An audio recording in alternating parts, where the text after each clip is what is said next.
is the plural of muhaddith, or narrator.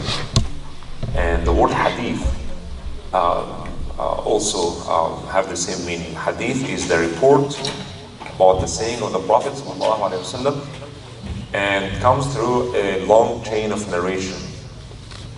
And the scholars who are specialized in ilm al-hadith, which we'll talk about, that divide also or classified or branched into so many other sciences, known as the science of al-hadith, or ilm mustalah al-hadith, or ulum al-hadith. Mustalah al-hadith is one of them. Ulum al-hadith, like ulum al-Quran, ulum knowledge of the sciences of al-Quran, includes tafsir and writing and qira'at and tajweed and all and nasikh and mansukh. It's all different sciences developed to serve knowledge around al-Quran al-Kareem.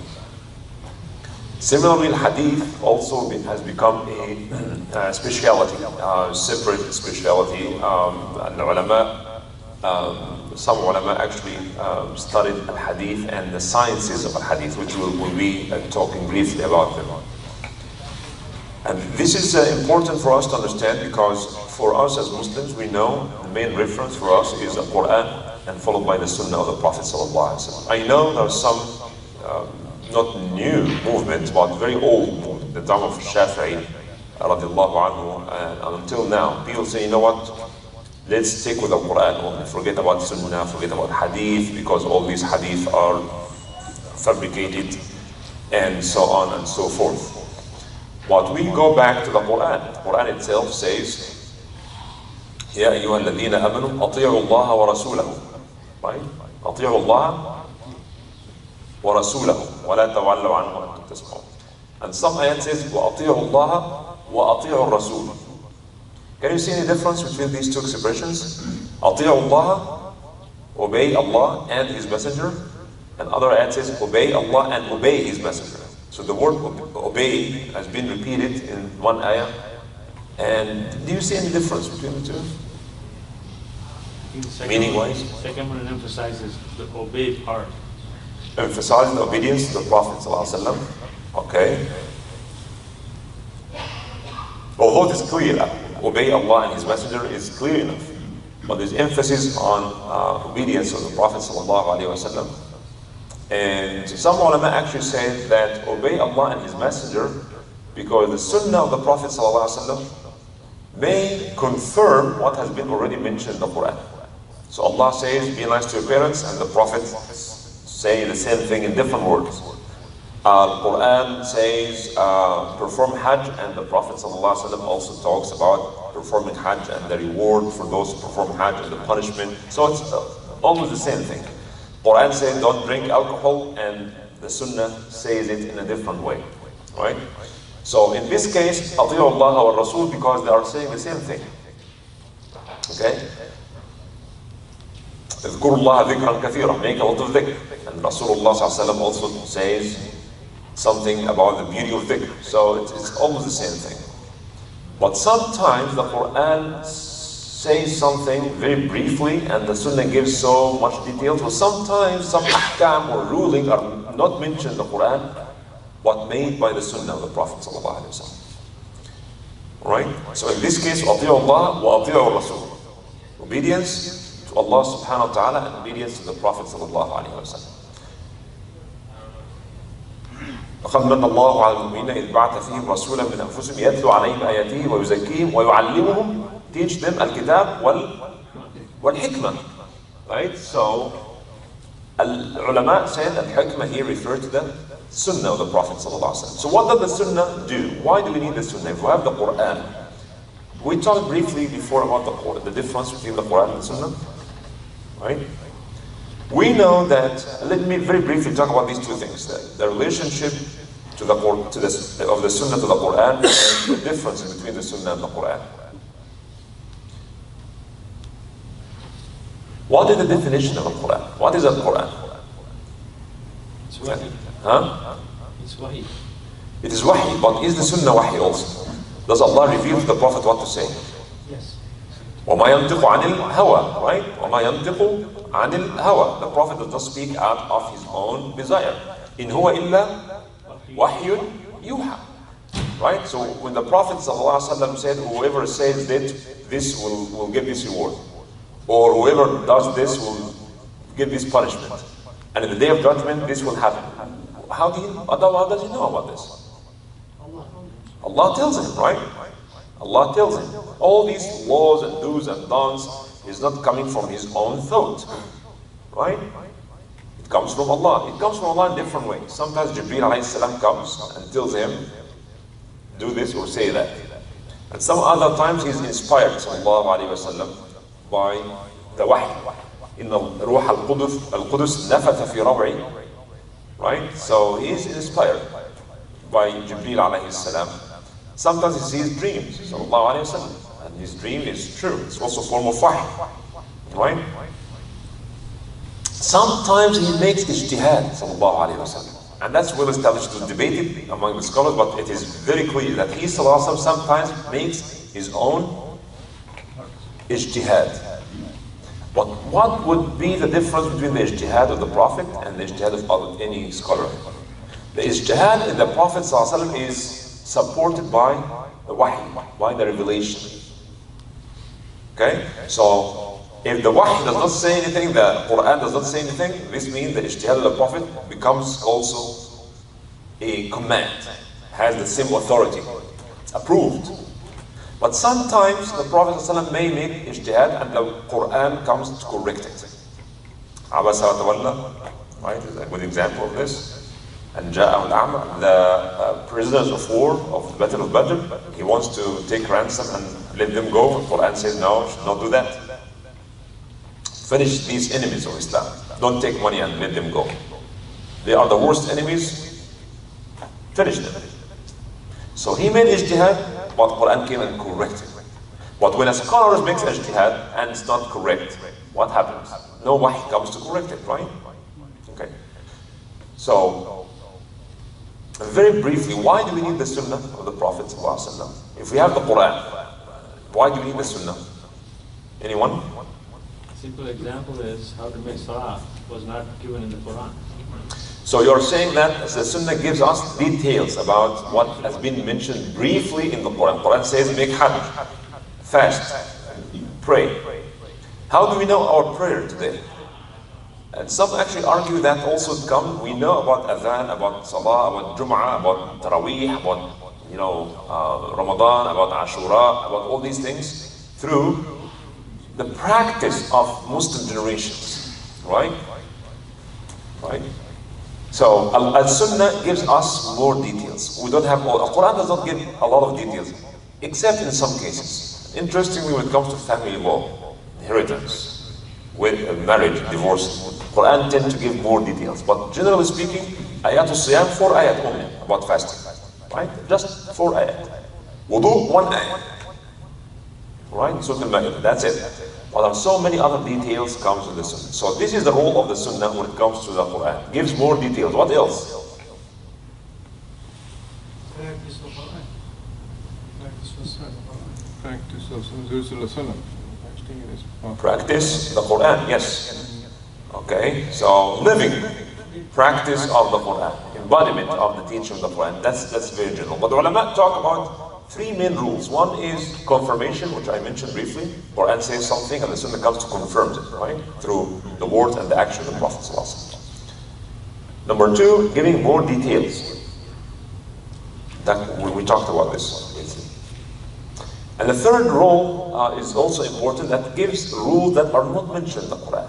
The ulama debated this. Does the Sunnah have the authority to initiate new rulings that were never mentioned in the Quran? Yes, and there are plenty of examples of that. We mentioned briefly, I think last Sunday, Al-Quran says you cannot marry a woman and her sister at the same time. Right? But the Sunnah says you cannot marry a woman and her aunt. Surah Al-Nisa, Al-Quran says, وَأَن تَجْمَعُوا بَيْنَ الْأُخْتَيْنِ. You cannot marry a woman and her sister at the same time. If she died, then you can marry her sister later, but you cannot marry 2 at the same time. But the Prophet ﷺ said, you cannot marry a woman and her aunt. So that's not mentioned in the Quran. But the Prophet ﷺ said, because of the same illah, the same effect, cause. Because usually when two women are married to the same man, usually they don't get along, right? They become enemies and jealous of each other. So the same thing happens. So not to sever the relationship between the relatives, so the Sunnah say that. This is another example, and so many other examples. We cannot wear gold. Quran did not say anything about this, right? There's nothing in the Quran says a Muslim man cannot wear gold jewelry. We cannot wear pure natural silk. Where is this coming from? Coming from the Sunnah of the Prophet ﷺ. So, confirming what is mentioned in the Quran, giving more details, and this also includes explaining what is not very clear. Sometimes the Sahaba don't know exactly the meaning. So the Prophet ﷺ gives them the meaning. You know the story of the Sahabi who heard the ayah about fasting. Eat and drink until he can distinguish between the white and the black thread. So he puts under his pillow a real black and white thread, and he would wake up and he see if you can distinguish between them, then this is Fajr time, then you should stop eating or drinking. But Al-Quran is using this metaphorical expression about the day and the night. It's not literal meaning. So the Prophet corrected this understanding and he gives the meaning of the ayah. الَّذِينَ آمَنُوا وَلَمْ يَلْبِسُوا إِيمَانَهُمْ بِظُلْمٍ. Those who believe and they do not associate their iman with any dhulm. And the Sahaba said, Ya Rasulullah, that's very tough. We believe, but we make sins. We commit sins sometimes. That's dhulm. And the Prophet said, no, that's not what you understand. The meaning is those who believe and they do not associate their iman with shirk. The word dhulm here refers to shirk. And he quoted the other ayah in Surah Luqman, Inna shirka la dhulmun azim. So sometimes the Sahaba do not understand the exact meaning, so they ask the Prophet. So this is bayan. وَنَزَّلْنَا إِلَيْكَ الذِّكْرَ لِتُبَيِّنَ لِلنَّاسِ مَا نُزِّلَ إِلَيْهِمْ. So the bayan of the Quran. Bayan through action, through answering questions, and through also correcting misunderstanding. And adding new rulings, right? So that's why the Sunnah is very important. So if the Quran and the Sunnah both come from Allah, what would be the technical difference between the two? Allah reveals to the Prophet ﷺ the meaning, and the Prophet says it in his own words. إِنَّمَا الْأَعْمَالُ بِالنِّيَّاتِ. Where is this coming from? It's coming from Allah. But whose words are these? The Prophet's words, right? But the Quran, what's the difference here between the Quran and the Sunnah? Both the meaning and the words are from Allah subhanahu wa ta'ala. Also, Al-Quran is muta'abbadun bitilawati. We read Al-Quran in our salah, our prayers, right? But we don't do this with the hadith of the Prophet, right? Cannot say Fatiha wa al-Dhalin, Ameen, and then the Imam says إِنَّمَا الْأَعْمَالُ بِالنِّيَّاتِ وَإِنَّمَا لِكُلِّ امْرِئٍ مَا نَوَى. We don't do that, right? So Al-Quran muta'abbad bitilawati. Also, Al-Quran is mu'jiz. Mu'jiz means that Al-Quran is miraculous. Al-Quran challenged people to come up even with short surah, but they could not do that. Sunnah is not mu'jiz. The hadith of the Prophet are not mu'jiz necessarily. Sometimes it is, but not necessarily mu'jiz. Al-Quran, this is one of the major differences that we will talk more about in the coming few days. The way the Quran was transmitted to us is very unique. How do we know this Quran is the same Quran that Rasulullah used to recite? Are we certain? Do we have any doubt? No, we have no doubt. Why? Because it came to us through the means of tawatur. We talked about this tawatur before, right? We'll talk about it again. What is tawatur? Tawatur means the news came to me not through one person or two or three, but it came through so many different people. If you give the news that the Queen of England died, and you see it, you open your TV or smartphone apps and something news, and you see CNN, first breaking news. Reuters, breaking news. ABC, NBC, CNN, all these, they're all the first news. So, would you have any doubt this is real? Huh? And then you see in the TV that the funeral coming and you know. So you have no doubt that this is the case, right? So when someone says, no, I don't think this is true. In that, it's not one person told me, it's not two, everybody's talking about this. That's called tawatur. Okay? If you are not in the masjid and the imam gives a khutbah and he said something, you did not attend this. But this friend, how did you hear what the imam said? He said this and that. And then another friend tells you the same thing. A third friend, a fourth, everybody's talking about this. And these people are different people. I'm not, you know, bunch of friends. No, they're different people, different ages, different backgrounds. So to you, it's impossible for all these people to lie to you, right? Does it make sense? Okay.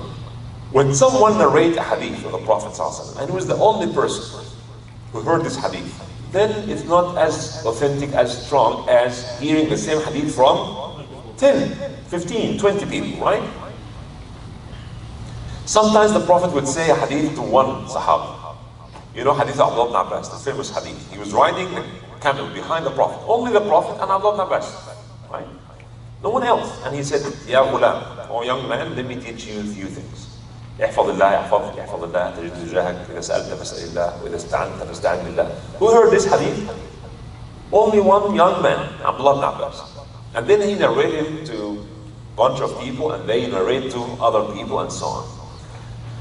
So when the Prophet ﷺ reads the Quran, the whole Sahaba, many of the Sahaba, not the whole Sahaba, many of the Sahaba hear it, some of them write it, they memorize it, and they pass it to other people, and they pass it to others, and they pass it to others, and then we know the Quran. And that's why we don't have any doubt in any chapter or any ayah or any even word of the Quran. The Quran was perfectly memorized, protected, maintained, no doubt in it. Our Muslim scholars never doubted, whether this ayah or not. But maybe they debated the meaning of the ayah. What does it mean? That's a different story. But the authenticity of the Quran is out of question. It is clear. That's not the case with the Sunnah of the Prophet ﷺ. Not everything in the Sunnah came to us through tawatur. Is this point clear? Even when we say hadith sahih, what does this mean, sahih? What does the word hadith sahih means? It means it's connected and everybody in this long chain of narration is authentic. That's the definition of hadith sahih. Okay? Let's make an illustration to this. We need some volunteers. If some volunteers can come over, please come. Some volunteers. I'm not going to make anything. Just come. We need some volunteers. Just want to show you what the word hadith sahih means. Right? More. We need more. 5, 6 people. Just come in. Can you stand here, please? Okay, stand here. All right. Okay, thank you. Okay. So let's say this is the Sahabi. Okay, stand here, please. You represent the generation of the Sahaba. Okay, let's say he heard the Prophet saying something. إِنَّمَا الْأَعْمَالُ بِالنِّيَّاتِ. This is Umar ibn Khattab. Okay? And this is someone from the second generation, trustworthy person. Let's say Abdullah ibn Umar. Abdullah, the son of Umar. And then this gentleman here, he heard it from Abdullah ibn Umar. Okay? Maybe he did not see Umar because he died before he saw him. And then this represents another generation. And another generation, another generation. And here we have Imam al-Bukhari, who recorded the hadith in his Sahih. Okay? So this, we call this a chain of hadith. Right? So who heard the Prophet ﷺ saying this hadith? Only one person, right? But he is trustworthy, he is Sahabi. And this person is also trustworthy. And this person, everyone in this chain is trustworthy. How do we know that they're trustworthy people?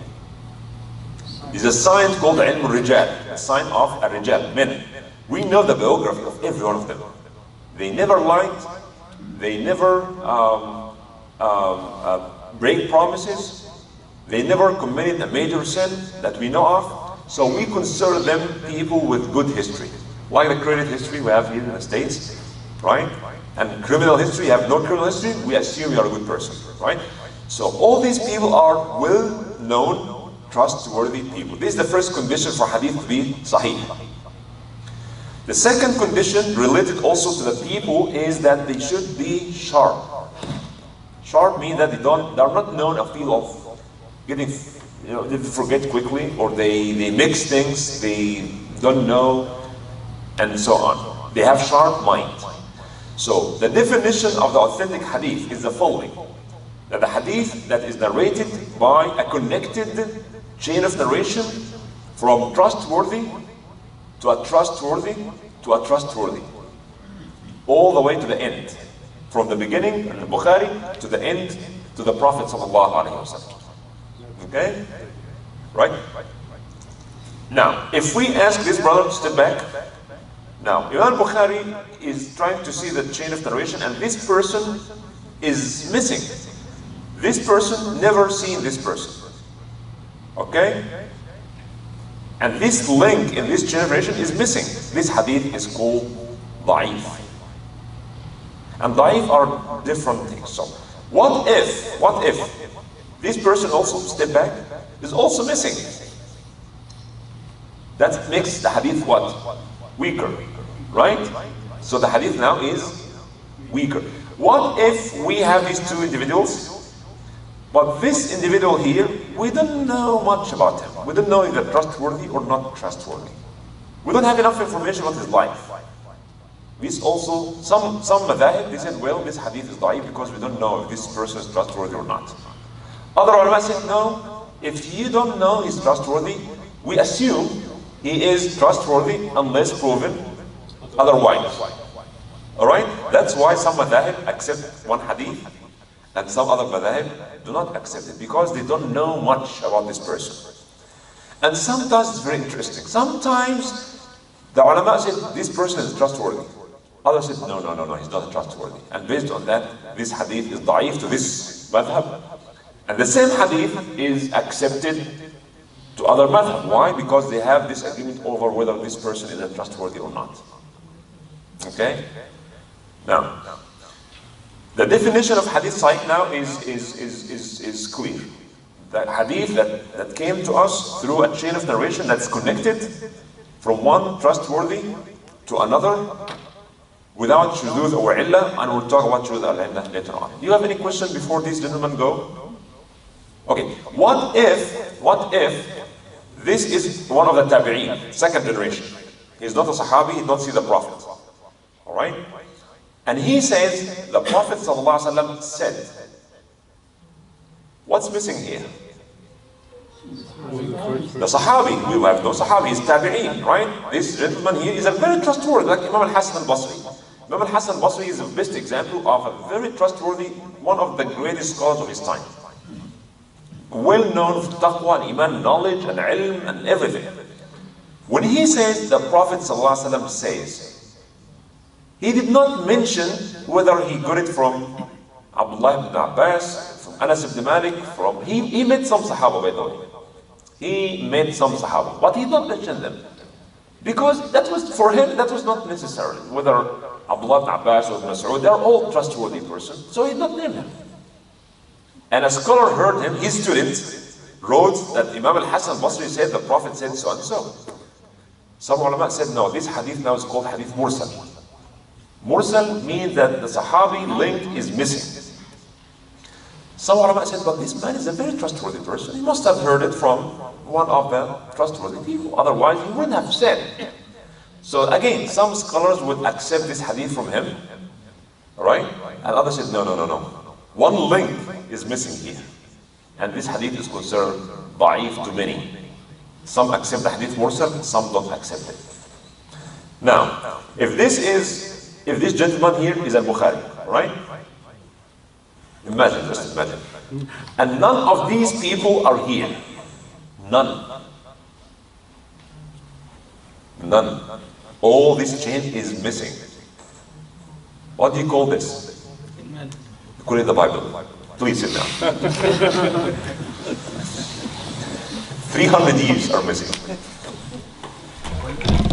And nobody denies this. No, Christian people say, yeah, we know, 300 years. But these people are Luke and Mark and Luke and Matthew and John. They are all inspired by God. So it has nothing to do with Jesus. Okay, so we Muslims believe in the gospel and the Injil that Allah revealed to Isa. Give it to me, I will be the first one to follow it.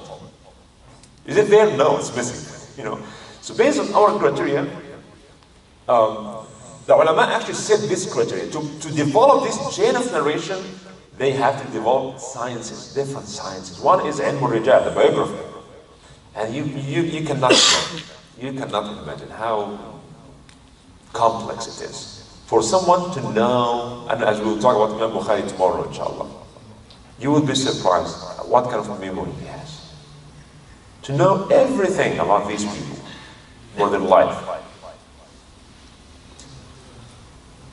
What is the time gap between that person to Imam Bukhari? Like 200? Imam Bukhari died in 256, 256 years after the Hijrah of the Prophet ﷺ.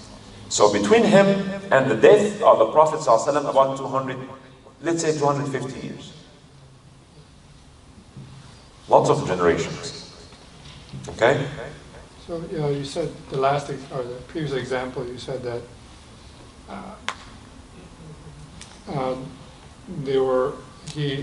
he said, I heard it from Prophet ﷺ, or Prophet ﷺ said this. He did not say, I heard it from the Prophet. It's different, yeah. Prophet ﷺ said.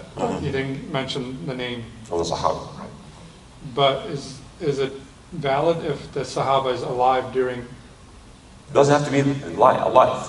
He could have said, I heard it from another scholar who is older than him, who heard it from Abdullah ibn Abbas. But at that time, Imam Hassan al-Basri does not have to say that. Now we have a criteria. This criteria came up later on. But in his time, people trust each other. He's a trustworthy person. No one would question. Nobody said, where do you get this from? Is it from Anas ibn Malik or Abdullah ibn Umar or Abdullah ibn Abbas? Nobody will ask him. Because he's a trustworthy. And he would never lie to the Prophet. You understand? So based on the criteria that has been made after him, this hadith is missing a link. But in his age, his time, that was normal. You understand? So again, back to the main point I want to make, which is there is a big difference between the Quran and the Sunnah when it comes to the transmission. So even the hadith is sahih, if the hadith is sahih, does this mean that we have 100% belief the Prophet said that? No. There's no 100% yaqeen. Even if it's hadith sahih, yes, even if it's sahih. Do we have yaqeen? This ayah is the ayah of the Quran? Yes, I have no doubt. 100% yaqeen, every ayah, every word of the Quran is from Allah subhanahu wa ta'ala. Does this mean that because we don't have yaqeen, we ignore the sunnah of the Prophet? No. No, we don't. That point is important for you to just to understand. So now, we understand now the difference between the Quran and the Sunnah. They are both from Allah, but there are some differences. The i'jaz, idea, the words and the meanings are from Allah when it comes to Quran, but in the Sunnah, the words are from the Prophet, but the meaning, the content, is from the Prophet, from Allah subhanahu wa ta'ala. Now, when Rasulullah, what is the definition of the Sunnah? Every group of scholars or every discipline in Islam or Islamic studies define Sunnah differently. Ulama al-fiqh, scholars of fiqh, they define the Sunnah as the following. Al-Sunnah here, what the Prophet said, what he did, and what he approved. Okay? Al-aqwal, wal-af'al, wal-taqrirat. What the Prophet did. So the Sahaba would say, I saw the Prophet ﷺ doing this. Or the Prophet ﷺ used to pray 2 rak'ahs after Maghrib. That's a report. About what? The Prophet's words or action? It's his action. Right? The wives of the Prophet ﷺ, they used to say so much about what he used to do. Aisha would say when they asked about his behavior at home, he said he would sew his clothes and milk his goat and serve himself. That's a description of his action. Okay? And he said, sallallahu alaihi wasallam, "Sallu kama ra'aytumuni usalli." That's a jami' hadith, very general hadith. Sallu kama ra'aytumuni usalli. Pray as you see me praying. And there are plenty of hadith about describing how the Prophet used to pray, where he put his hand and what he do with the tashahhud, and how he makes taslim, and some detailed hadith about describing the Prophet's action in prayer, right? When he did Hajj, sallallahu alaihi wasallam, he said, "Khudhu anni manasikakum." Take your manasik from me. Do what I do. So they said, okay. He went from Mina to Arafat, and from Arafat to Muzdalifah to Mina, and then to Mecca.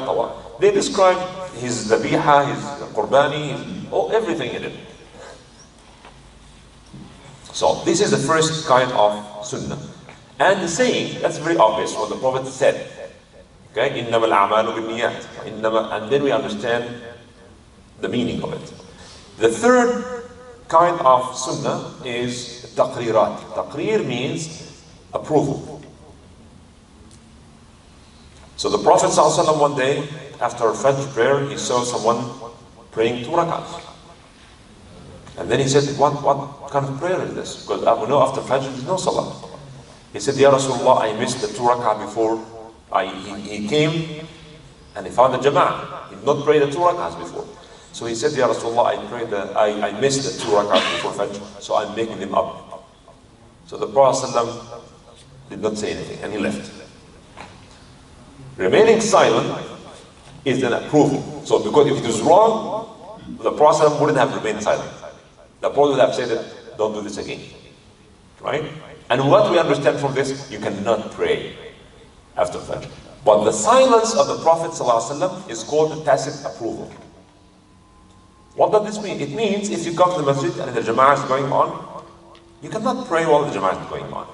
When the jama'ah is going on, no other prayer. And according to other hadith, he said, إِذَا أُقِيمَتِ الصَّلَاةِ فَلَا صَلَاةَ إِلَّا الْمَكْتُوبَةِ. When the iqamah is made, only one salah. Salah with the jama'ah. It means that if you miss these 2 rak'ahs with Fajr and you join the jama'ah, then you can, right after Salah and Fajr jama'ah, you can pray these 2 sunnah right after. The Prophet approved it. Okay? And the Prophet ﷺ saw the Abyssinians dancing with their spears in the day of Eid, and he ﷺ approved this because it's the day of Eid, let people be happy. They have like a party or a festival, they are happy. And the Prophet ﷺ approved it, so he did not say anything. Many other issues, al-azl, for example. Al-azl, what we call the contraception now, has been practiced and the Prophet did not say it. So Rasulullah generally said that when I don't say anything, don't ask me about it. Right? When I don't say anything about anything regarding something, don't ask me about it. It means it is okay. Because if you come and ask, I may say no, don't do it. Alright? So be aware. Because Allah does not forget things. He said, sallallahu alayhi wa sallam,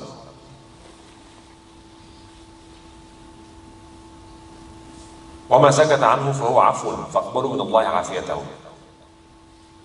Al-halal is what Allah made halal. And al-haram is what Allah has made haram.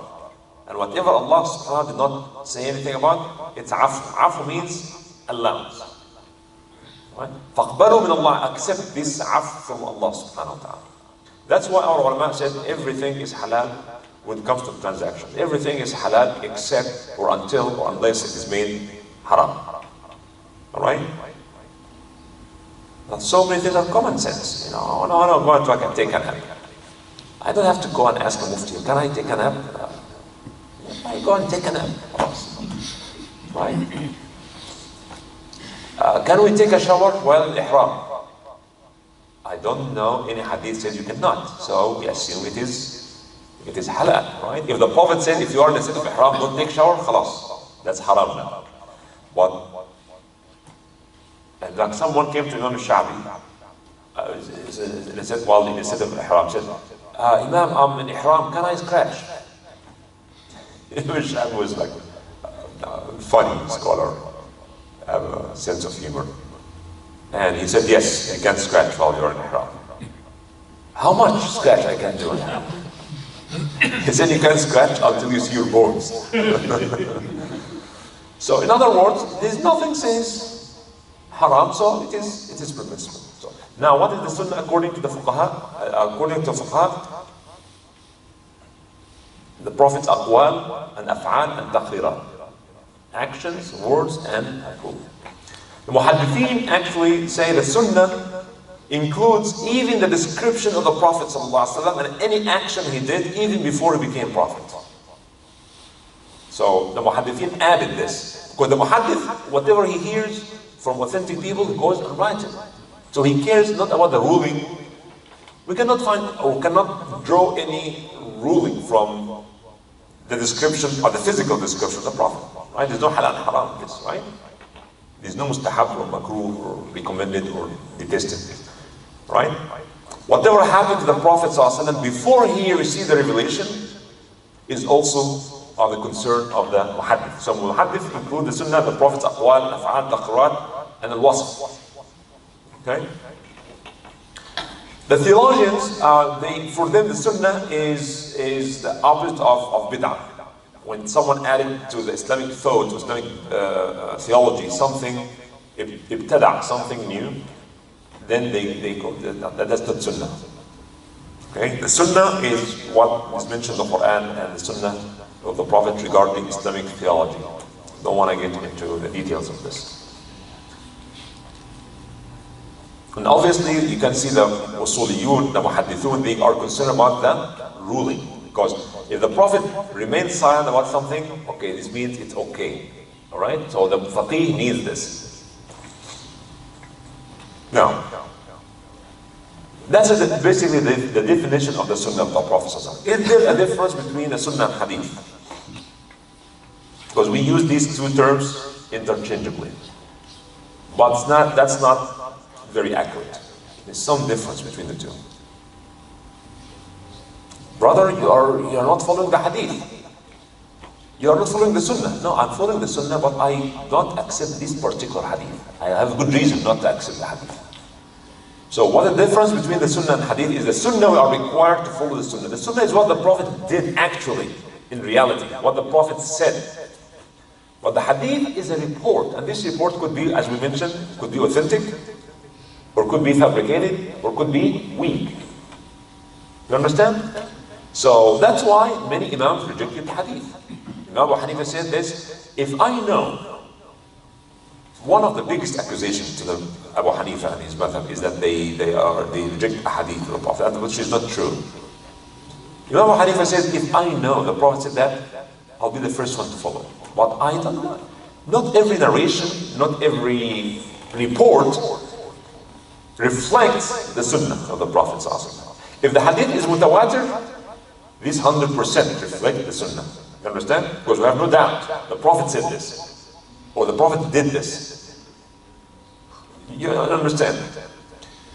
So, what the Prophet actually said could be reflected in the hadith, when the hadith is very authentic, then we have no doubt the Prophet said it when it comes to mutawatir or mashhur. We'll talk inshallah perhaps tomorrow about also different mutawatir, mashhur, sahih and da'if. Inshallah, remind me tomorrow to talk briefly about this. Before we talk about the muhaddithin, because we don't understand their work unless we understand these technicalities. Okay? I know it's a little boring, but we have to have an idea about it. That's a very simple introduction. So what was the question that I just asked? Yeah. So some ulama reject the hadith because they either believe one of the people in the chain is not trustworthy, alright? Or because this hadith contradicts what mentioned in the Quran. Could this happen? Could this happen? The best example, actually, that gives you an idea about how hadith does not necessarily reflect the sunnah. Okay. Someone came to Aisha, this was after the death of the Prophet ﷺ, and told her that, have you heard what Abdullah ibn Umar says? Abdullah ibn Umar is a Sahabi, right? He's the son of Umar. And he lived with the Prophet, he heard the Prophet, he fought with the Prophet in Badr. So he's Sahabi. Trustworthy? Yes, of course, trustworthy. Abdullah ibn Umar, no doubt. They told Aisha that he says, that the Prophet said that the dead person will be punished by the mourning or the crying of his family upon him. Someone died and his family, wailing and crying, he will be punished for this. Now, Aisha now is practicing criticism to this narration. Now, this chain of narration is not that long in this case, right? It's Aisha, Abdullah ibn Umar, they are alive, and the Prophet ﷺ recently died. They were both trustworthy, but Aisha, look what Aisha did. Aisha said, well, Abdullah ibn Umar is a trustworthy person. لَكُمْ تُحَدِّثُونَنِي عَنْ غَيْرِ كَاذِبٍ. He's not a liar, I know that. وَإِنَّ السَّمْعَ لَيُخْطِئ. Sometimes people mishear what is being said. وَفِي كِتَابِ اللَّهِ مَا يُغْنِينَا. And the book of Allah says otherwise. Quran, what the Quran says, لا تزر وازرة وزر أخرى. No one will be punished based on the sin committed by someone else. Makes sense? Just and fair. Quran repeatedly says that. وإبراهيم الذي وفى ألا تزر وازرة وزر أخرى. No single soul will be punished or take the burden of some other soul. Your brother committed a crime, nobody can punish him. Right? So Aisha practiced this self-criticism. And she said, maybe he misheard. Maybe the Prophet said, إِنَّ الْمَيِّتْ لَا يُعَذَّبُ بِكَ بَيْتِهَا. Maybe he heard, إِنَّ الْمَيِّتْ لَا يُعَذَّبُ. لَا يُعَذَّبُ, لَا يُعَذَّبُ. Big difference. So what I want to say here is that not every hadith reflects exactly what the Prophet said. No. The ulama actually look also at two things. When you study ilm al-hadith, there are two branches. Very briefly, I'm not going to make it very long and complex. Ilm al-hadith is divided into two branches, two main branches. One branch has to do with this chain of narration that we illustrated earlier. Is this chain connected? Is everybody there trustworthy? Did they meet each other and talk to each other? Do they have sharp mind? Yes? Okay, this hadith is authentic. That's one half of ulum al-hadith. The second half deals with the content. What the Prophet actually said, the words of the Prophet. So, the first part is called al-riwayah. Al-riwayah, the narration. And the second half or part of ilm al-hadith is called diraya. Diraya that deals with the matn, the what's between the quotation. What the Prophet said, what's reported that the Prophet ﷺ have said. إِنَّمَا الْأَعْمَالُ بِالنِّيَّاتِ وَإِنَّمَا لِكُلِّ امْرِئٍ مَا نَوَى. How do you understand this? If this contradicts with the Quran, how can we reconcile? If this contradicts with another hadith, what should we do? Does it happen sometimes? Yes, it happens sometimes. So, knowing the chain of narration is a huge science. You need to know everything about these people and to make sure that they meet each other. Actually, they have sharp mind, they understand what they're talking about. And then, we're done with this. Hadith sahih? Yes, sahih. Okay, let's talk about what the Prophet says. What do you understand from it? What do you understand from it? Now, some Sahaba say, narrate the hadith, I'll just give you an example. The Prophet ﷺ used to lead, when he leads the prayer, he used to recite Alhamdulillah Rabbil Alameen without saying Bismillah ar-Rahman ar-Rahim. That's hadith, I think, Abdullah ibn Umar. Abu Hurairah radiallahu anhu, this is a hadith Imam Shafi'i followed, that the Prophet ﷺ start his beginning with Bismillah ar-Rahman ar-Rahim, loudly. If you are Shafi'i, we pray behind Shafi'i, they have to say Bismillah loudly. They begin Bismillah ar-Rahman ar-Rahim. Alhamdulillahi Rabbil Alameen, and so on. But here, Hanafi, Hanbali, and Maliki, the Imam start Alhamdulillahi Rabbil Alameen. So where is the basmala? If you're Shafi'i fanatic with praise behind you, this salah is batil, it's invalid. Why? Because you missed an ayah, al-Fatiha, the whole salah. If you lead the prayer in Dick's masjid and you don't say Bismillah loudly, good luck. It happened, I'm not exaggerating. People would stand up after salah, Allahu Akbar, Allahu Akbar, Ashhadu an la ilaha. Exactly when the Imam says Taslim, they call the Iqamah and they pray again. So this salah is invalid. So now we have two hadith. Hadith Abu Hurairah, who led Salah, said, I will lead you in prayer as I prayed behind the Prophet. And he started prayer without saying, with saying Bismillah loudly. And other Sahabi said, I prayed behind the Prophet, Abu Bakr and Umar, and they did not say Bismillah loudly. So now, it's contradiction, obviously. Because Abu Hurairah is trustworthy and other Sahabi is trustworthy. So what should we do about this? The ulama in this case, they have different approaches. One approach is al-jam'. Al-jam' means applying both. The second is al-tarjih. They accept one and they ignore the other. Okay? The third is look at the nasikh and mansukh. Maybe this was in a certain period of time and then the Prophet changed it to another thing. So we follow the new one. Right? The new one abrogates the old one. Right. In this particular hadith, in this particular case, many ulama, which I like actually, they said perhaps that the Prophet ﷺ used to say Bismillah loudly sometimes, and most of the time he did not say it loudly. Okay? Does this make sense? Yeah. Alright. Others said maybe the Sahabi who narrated that he heard the Prophet saying Bismillah, maybe he used to pray right behind the Prophet ﷺ. And the Prophet would say it not as loud as Alhamd. Bismillahir Rahmanir Rahim. Alhamdulillahi Rabbil Alameen, like this. So he heard the Prophet saying Bismillah loudly. To him that was clear. But those who prayed the second or third row, maybe did not hear this. That's a jam'. The tariq al-jam' bayna al-hadithayn. I personally feel comfortable with this explanation that the Prophet ﷺ perhaps sometimes said it loudly, and most of the time, he, sallallahu alayhi wa sallam, did not say it loudly. And that's the majority of the scholars. I said Abu Hanifa, Malik, and Ahmad ibn Hanbal, the Imams start. Sometimes the Imam may say it secretly. Maybe the Prophet ﷺ said it secretly. Bismillah. And many actually ulama are with this opinion. You say Bismillah secretly, and then you start Alhamdulillah loudly. Like prayer in Haram, if you pray in Mecca and Medina, the Imams in both Haramain Sharifain, they start with Alhamdulillah Rabbil Alamin. So the narration of the hadith that suggests the Prophet would start with Alhamd are more a hadith, but this hadith, this is how we can reconcile these two hadith.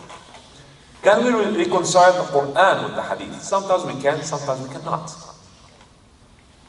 The example of Aisha radiallahu anha, said Allah said no one will be punished by the sin of someone else. So this poor person is dead, and why would he be punished for what he's...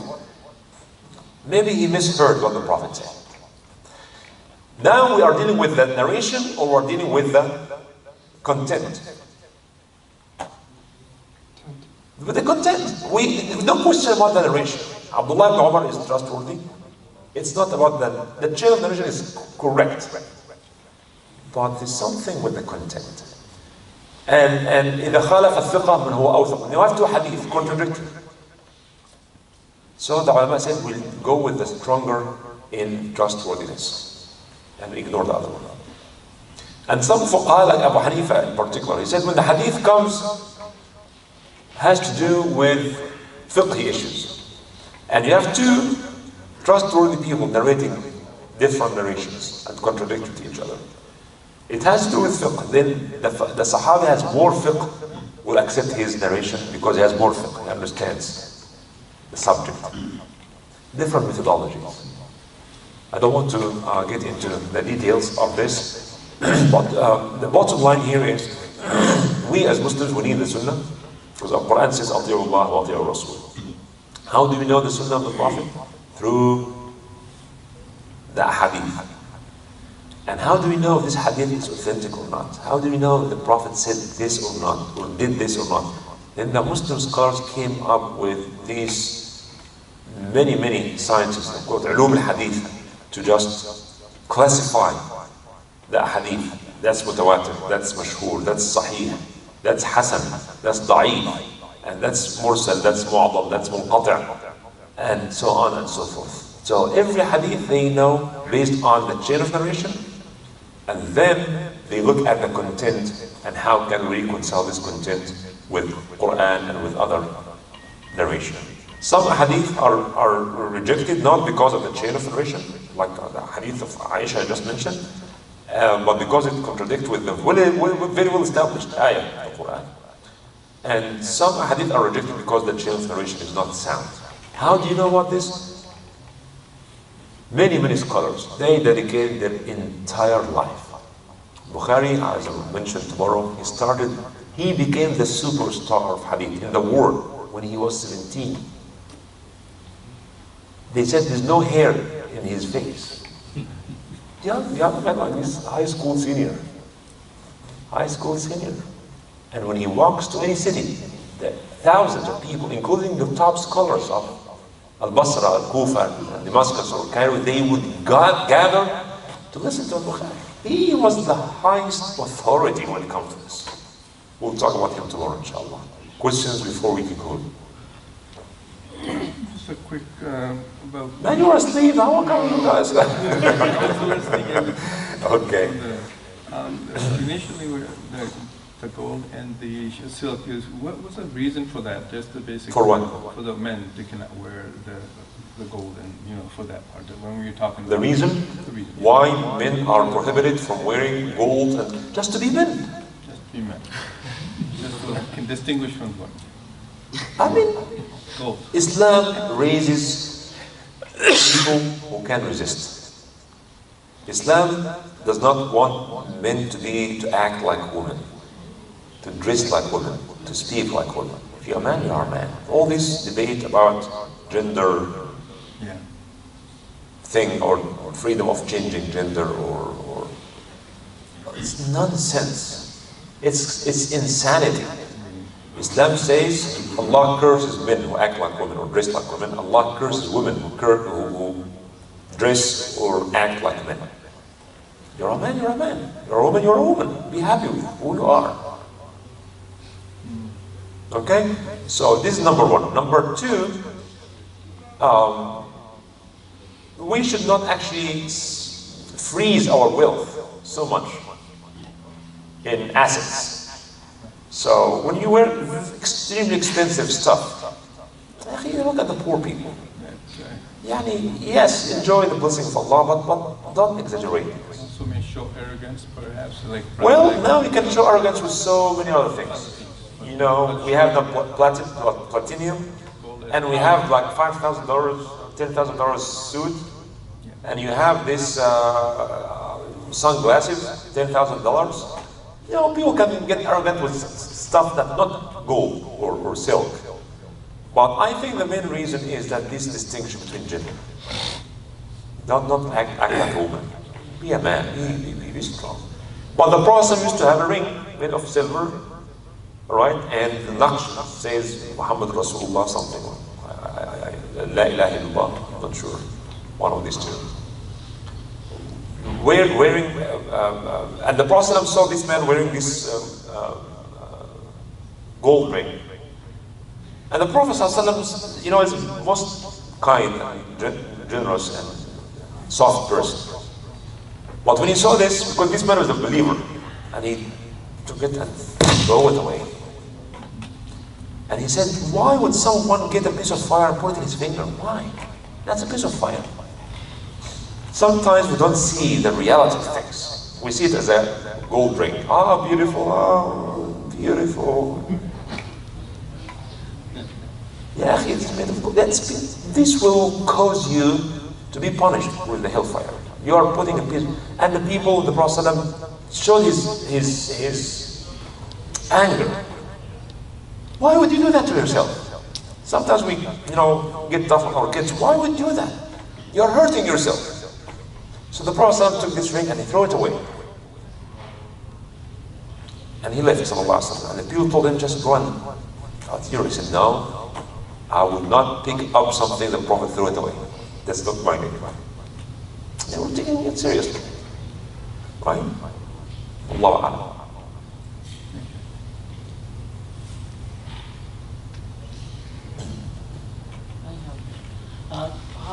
How is can you please brief on the Hadith al-Qudsi? Hadith al-Qudsi, so that's a good question. Hadith al-Qudsi is a hadith, right? It's not the Quran. What is the Hadith al-Qudsi? Hadith al-Qudsi is the saying of Allah subhanahu wa ta'ala. Hadith al-Bukhari and Muslim, Rasulullah sallallahu alaihi wasallam said that Allah says, "Ana 'inda dhanni 'abdi bi." I as my servant think of me. And I'm with him when he remembers me. If he remembers me within himself, I will remember him within myself. And if he remembers me in a gathering, I will remember him in a gathering that's better than his gathering. What would be then the difference between Hadith Qudsi and Hadith? In Hadith Qudsi, the Prophet ﷺ clearly says, Allah says. Okay? Ya ibn Adam, O son of Adam, anfiq unfiq alayk. Spend, you will be spent upon. Who said that? Allah. How do we know about this? The Prophet. So what is the difference then between the Hadith Qudsi and the Quran? Anyone? Huh? Quran came to Jibreel, Hadith Qudsi is... Maybe it came to the Jibreel also. Are you dizzy now? What is the difference between Al-Quran and Hadith Qudsi? Because both of them, Allah said in Arabic quotations, Quran or... Is it the amount of people who narrate? No. Maybe this is one of them. Authenticity, yeah, this is 100% authentic. That's okay, so that's a good difference. Okay? The Quran is God's word. It's Allah's words. The language. Okay, so but this is the Prophet's words. The Prophet says, Allah said so and so. Okay, there's another difference. Emphasizing what is said in Quran. Well, yeah, the meaning is emphasizing what mentioned in Quran. But also, we cannot recite this Hadith Qudsi in our prayer. Right? Because it's not Quran. So the Hadith could be authentic, and believe me, there are plenty of fabricated Hadith. I've been praying since I was 4 years old. I not missed Jumu'ah prayer since I was that age, unless I was traveling or sick or something. I listened to thousands of khutbahs. And the easiest thing, some ignorant khatib says, the Prophet's Hadith Qudsi, Allah says, and boom, boom, boom, boom. Where did this from? I remember growing up, I was in college, and this guy is known of giving khutbahs that people like so much. Oh, Allah, mashallah, excellent khutbah. It's full of superstitious stuff. So we went to him after Jumu'ah and said, you know what, enough is enough. Where do you get this hadith from? Yeah, it's in the book of hadith. Oh, can you please tell us one? Yeah, I will let you know later on. I don't remember now. It's all fabricated. So someone can say, Allah said Hadith Qudsi, boom, boom, boom, boom. No, now we have to apply the criteria of Hadith, whether it's Hadith Nabawi or Hadith Qudsi, doesn't matter. Chain of narration, authentic people, and all these criteria have to be met. But in the end of the day, it is Hadith Qudsi, the words are the Prophet's words, the meaning comes from Allah subhanahu wa ta'ala. Allah Alam.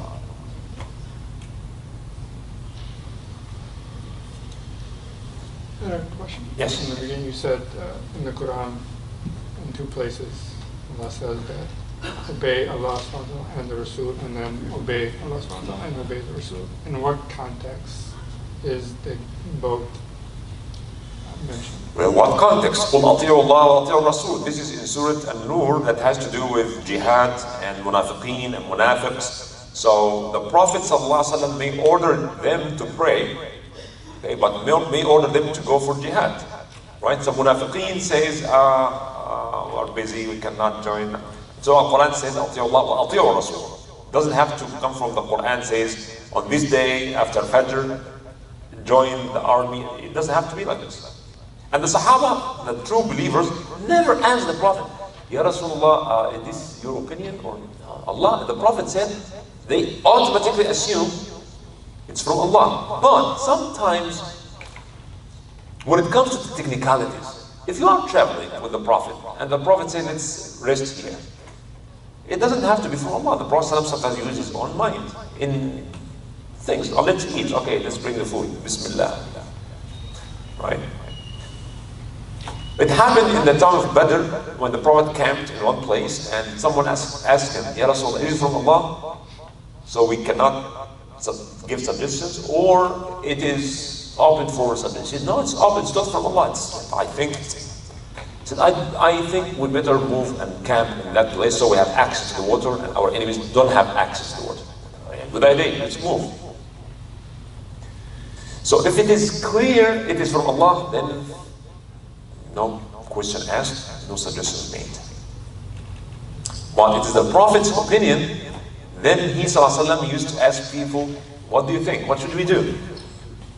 Okay? So this is perhaps the context of أطيعوا الله وأطيعوا الرسول in everything.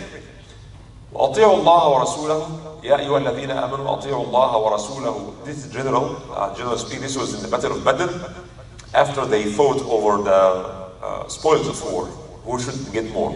So Allah said أطيعوا الله ورسوله ولا تولوا عنه وتسمعوا. Because Allah told them how to distribute this bounties of war. أطيعوا الله ورسوله أطيعوا الله وأطيعوا الرسول. But again, everybody reads the Quran and tries to get something out of it. So again, it's ijtihad. Someone said maybe Allah wants to say that even if the Sunnah made some ahkam rulings are not mentioned in the Quran, still we have to follow it. أطيعوا الله وأطيعوا الرسول. سبحانك اللهم وبحمدك نشهد ان لا اله الا انت نستغفرك ونتوب اليك وعاصم ان الانسان لفي خسر الا الذين امنوا وعملوا الصالحات وتواصوا بالحق وتواصوا بالصبر. سبحان ربك رب العزه عما يصفون وسلام على المرسلين والحمد لله.